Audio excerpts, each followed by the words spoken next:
La première chose qui nous aide à gérer les épreuves, c'est de comprendre l'épreuve. Comprendre l'épreuve, ça veut dire comprendre le sens de l'épreuve, comprendre la finalité de l'épreuve, comprendre ce qu'il y a derrière l'épreuve. Parce que Allah subhanahu wa ta'ala ne nous envoie pas des épreuves juste pour nous envoyer des épreuves. C'est qu'il y a un sens derrière, une finalité. Ce sens et cette finalité sont des versets que tout le monde connaît. Allah il dit لِيَبْلُوَكُمْ أَيُّكُمْ أَحْسَنُ عَمَلًا. Allah nous dit qu'il a créé la mort, la vie, qu'il nous a créé, qu'il nous envoie ces épreuves pour une raison toute simple, c'est pour nous tester. Parce qu'en vérité, nous sommes en phase d'examen. Je suis vivant, je vais vivre peut-être quelques années, 10 ans, 20 ans, 30 ans, 70 ans, 90 ans, 100 ans, mais toute cette vie que je vais avoir sur Terre, en fait, n'est ni plus ni moins qu'un examen. Un examen pour quoi faire ?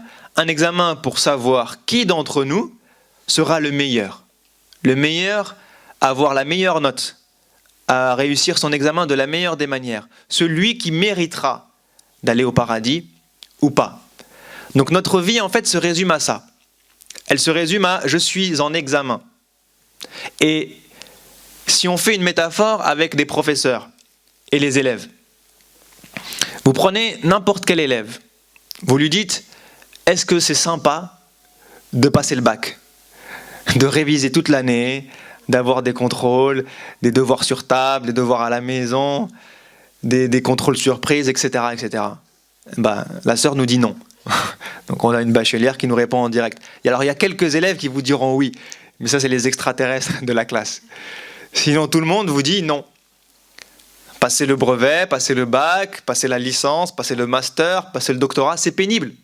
C'est fatigant, c'est éprouvant, c'est stressant. Ça nous demande de travailler jour et nuit, ça nous demande de gérer des émotions, ça nous demande de devoir répondre et de ne pas savoir quoi dire. Ça nous demande de stresser pour la note qu'on va avoir. Est-ce que je vais avoir la moyenne ? Est-ce que je ne vais pas l'avoir ? Est-ce que je vais avoir mon bac ? Est-ce que je ne vais pas l'avoir ? Mon diplôme ? Est-ce que je ne vais pas l'avoir ?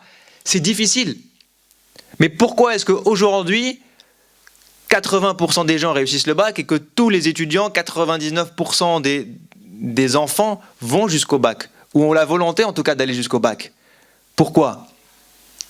Parce qu'ils savent que derrière, il y a un résultat. Je sais qu'aujourd'hui, je vais galérer, mais demain, je sais que ce diplôme, il va m'être utile. Je sais que grâce à ce diplôme, je vais pouvoir aller à la fac. Je sais qu'ensuite, grâce à mon diplôme que j'aurai à la fac ou dans n'importe quelle autre étude, eh bien, je pourrai travailler. Et je sais que grâce à ce travail, je pourrai me nourrir et gagner ma vie et faire ce qui me plaît dans ma vie et fonder une famille et donner à manger à mes enfants, etc., etc., etc. Donc, ce qui me fait supporter la galère des épreuves, la galère des révisions, la galère des examens, la galère des devoirs, ce n'est ni plus ni moins que cette vision lointaine de « je sais que ça va m'être utile un jour ». Je sais qu'une fois que je l'aurai, que j'en serai débarrassé, alhamdoulilah, ça va me propulser vers une nouvelle étape, une étape meilleure pour moi et pour ma famille et pour ma vie. Et c'est pour ça que les gens le font. Et si on revient à nous et à nos épreuves, eh bien c'est la même chose en fait. Le jour où vous rentrez au paradis, eh bien vous vous dites là, je comprends. Là, je sais que toutes les épreuves que j'ai vécues pendant 30 ans, 40 ans, 70 ans ou 100 ans, eh bien ça valait le coup. Je sais qu'aujourd'hui, si je suis testé par Allah subhanahu wa ta'ala, je sais que je suis en examen. Et si on change notre vision des épreuves, eh bien wallahi, déjà ce sera un pas vers apprendre à gérer les épreuves. Si lorsque la personne qui est devant moi dans ma voiture n'avance pas, j'ai deux choix. Soit je me dis, j'en ai marre, je vais le klaxonner et je vais le frapper. C'est une possibilité. Soit je me dis, je suis en examen pour mon diplôme du paradis. Et là, votre philosophie, elle change. Et là, est-ce que je vais avoir mon bac ou est-ce que je vais le rater? Est-ce que je vais avoir mon diplôme pour le paradis ou est-ce que je vais le rater? C'est vous qui décidez.